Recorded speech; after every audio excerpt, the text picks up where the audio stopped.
Salam semesta, hidup itu jalani saja.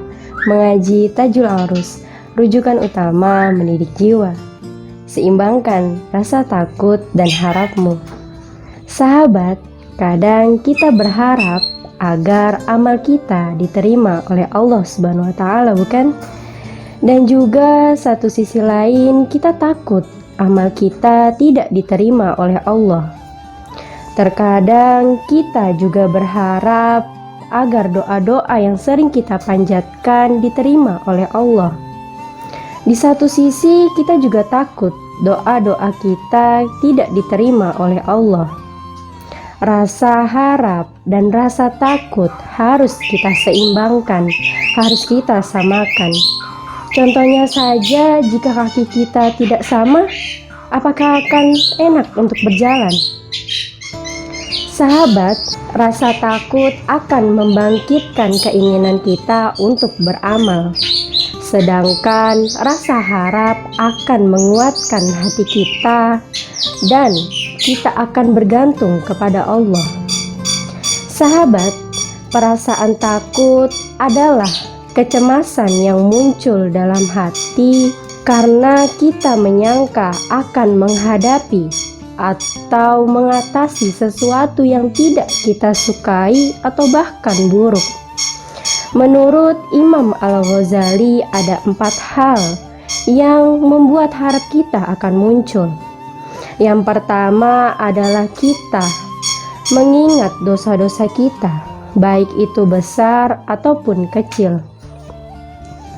Yang kedua adalah mengingat siksa Allah yang begitu pedih. Yang ketiga adalah mengingat betapa lemahnya diri kita yang tidak akan mampu menghadapi siksa Allah di akhirat nanti. Yang keempat adalah mengingat kekuasaan Allah.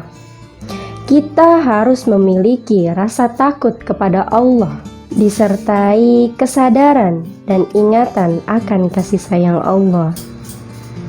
Sementara rasa harap adalah kegembiraan hati yang muncul karena mengetahui besarnya karunia Allah dan rasa tenang lantaran melihat luasnya rahmat Allah. Jika kita merasa dan menganggap bahwa rahmat Allah sempit, kita juga menganggap bahwa Allah tidak sayang kepada kita, Allah tidak adil kepada kita, berarti kita sudah berputus asa. Sahabat, ada 4 hal juga yang akan memunculkan rasa harap kita. Yang pertama adalah mengetahui karunia yang sudah Allah berikan. Yang kedua, mengingat curahan pahala dan keagungan rahmat Allah. Yang ketiga, mengingat banyaknya nikmat yang sudah Allah berikan kepada kita, baik urusan agama ataupun dunia. Yang keempat adalah mengingat luasnya rahmat Allah mendahului murkanya.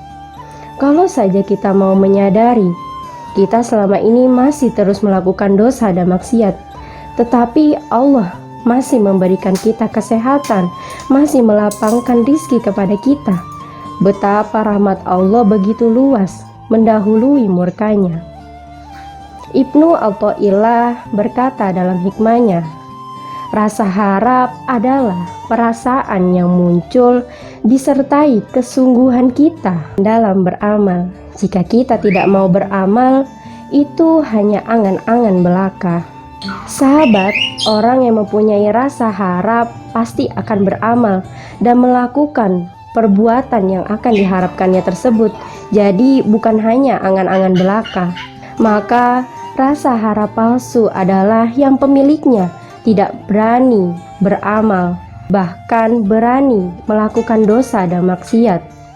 Dan perasaan seperti itu hanya angan-angan belaka, hanya berandai-andai, disertai rasa angkuh kepada Allah. Sehingga Allah mencela dan tidak suka dengan kaum yang seperti ini.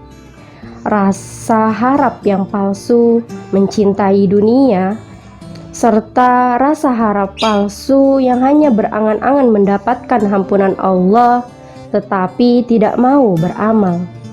Maka generasi ini disebut kholaf atau generasi kemudian yang hina. Nabi Muhammad SAW bersabda, orang yang cerdas adalah orang yang mampu mengendalikan diri dan beramal untuk kehidupan setelah mati. Orang yang lemah adalah orang yang selalu memperturutkan hawa nafsunya dan hanya berangan-angan. Lalu Imam An-Nawawi juga menambahkan bahwa yang terbaik adalah hamba yang saat sehat menjaga rasa harap dan takutnya agar seimbang sehingga seperti dua sayap burung. Sahabat, semoga kita bisa menyeimbangkan rasa takut dan rasa harap kita, walaupun dosa dan kemaksiatan kita lebih banyak daripada ketakwaan kita. Wallahu a'lam. Sekian, hidup itu jalani saja. Salam semesta.